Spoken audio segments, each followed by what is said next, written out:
You know, it's amazing because these people are public figures, and the news media is supposed to be unbiased. You hear that? They're supposed to just report and be unbiased, but these people are literally attacking Ron Paul. And of course, you know, they're trying to paint him as a racist.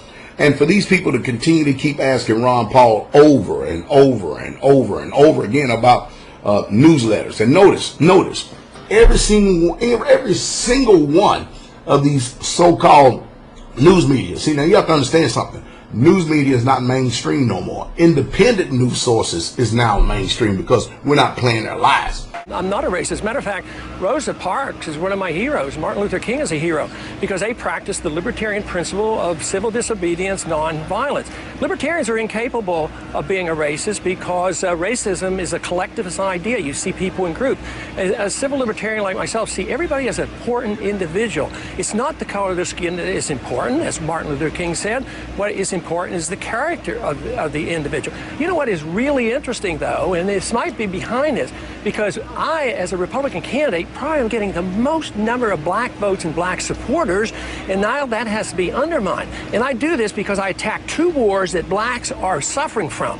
One, the war overseas, and all wars, minorities suffer the most. So they join me in this position I have against the war in Iraq. And what about the war on drugs? What other candidate will stand up and fight in the can and say, I would pardon all blacks, all whites, everybody who are convicted for nonviolent drug acts and drug crimes? And this is where the real discrimination is. Let me finish this because I got to get my message back because you put the other message out. Now, if you want to look for discrimination, it's in the judicial system. 14% of the inner city blacks commit drug crime. 67% of blacks are in prison.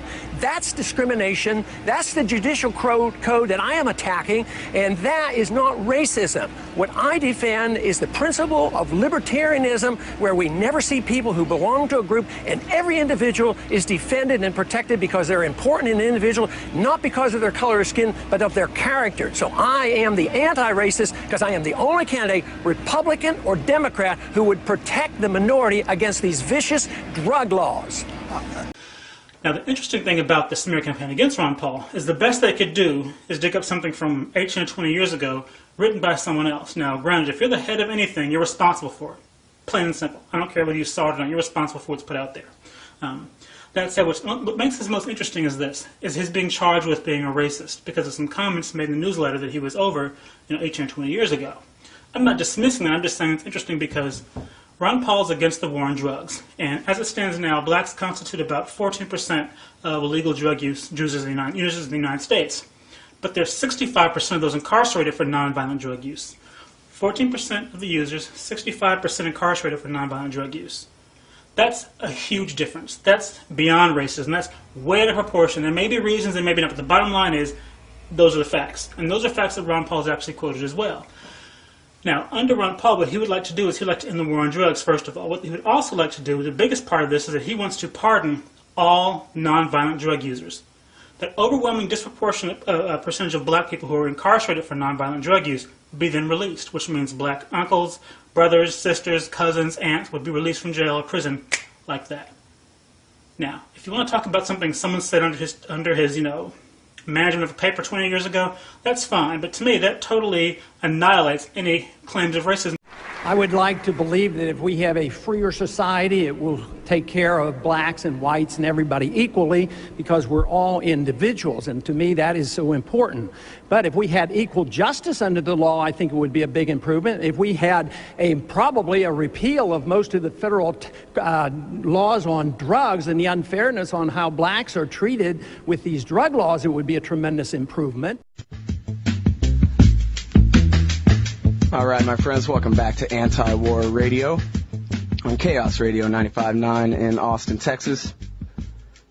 I'm your host, Scott Horton, and my guest today is my friend, Nelson Linder. He's the director of the local Austin, Texas office of the NAACP. Welcome to the show, Nelson.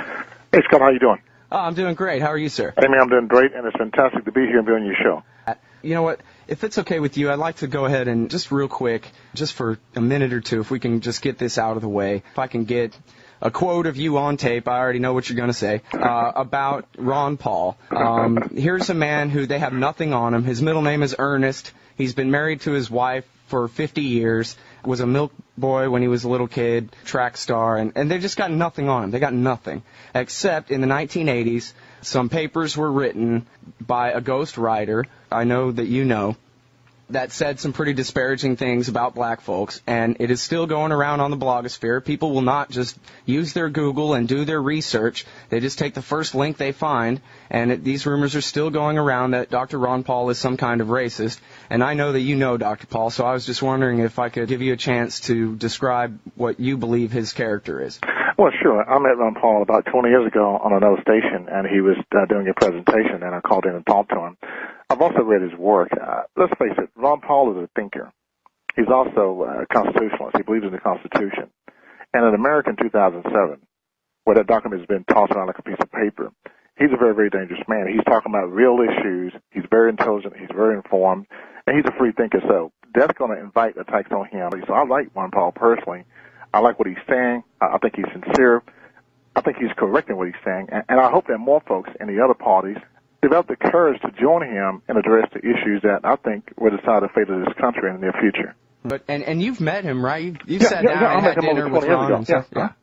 So, but you never thought that he was thinking, oh, a black guy, while your back was turned or anything? No. I met him. We had a very, very direct handshake. We looked eye to eye. He's a very informed man. No, not at all. That was not my impression at all. He was very, very careful about what he said. He was not disrespectful. I don't get that from Ron Paul. I think he's a very serious person. I just think he was taken out of context based on that conversation. I never got that impression from him at all. Yeah, well, and I totally agree with that. And like you said, the man's a libertarian, and the libertarian philosophy is, of course, everyone is an individual to be judged by the content of their character, period. So how could he possibly be a racist if he's an individualist? Right. And I think, too, Scott, if we look at the big picture here, we're talking about the Constitution. I mean, my God, you can't have a more important topic than that particular document in 2007, because if we understood it, we wouldn't allow what's happening in this country currently today to go on. So I think he's got the right topic, obviously. We need to figure out some way to involve the American public in general and show them that even in 2007, if you understand that document, you can use it to change things. But unfortunately, let's face it, it requires discipline, it requires a certain kind of courage and a certain kind of scrutiny.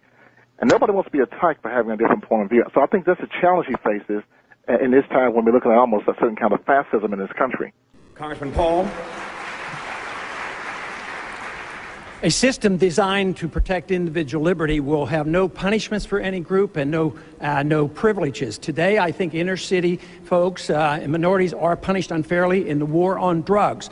For instance, blacks make up 14% of those who use drugs, yet 36% of those arrested are blacks, and it ends up that 63% of those who finally end up in prison are blacks. This has to change. We don't have to have more courts and more prisons. We need to repeal the whole war on drugs. It isn't working.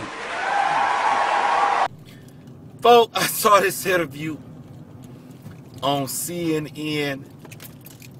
I'm talking about blatant, outrageous misdirection.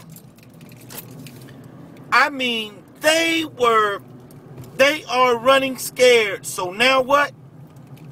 Now we got to focus on the negative. We got to make folk run from Ron Paul.